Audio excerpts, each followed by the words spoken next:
Welcome back. Now, Claude output our document into 478 words, which was not what we wanted, and is something that you'll want to keep in mind.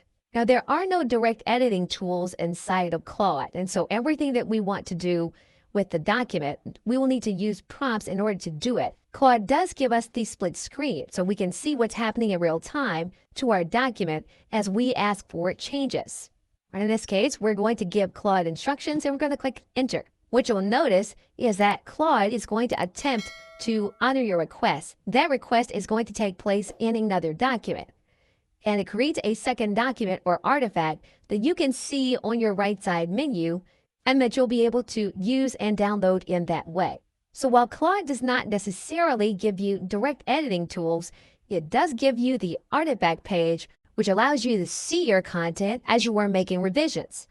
You can also see each revision on the left side menu. For example, if we wanted to see the first revision, we can click on that element in order to see it.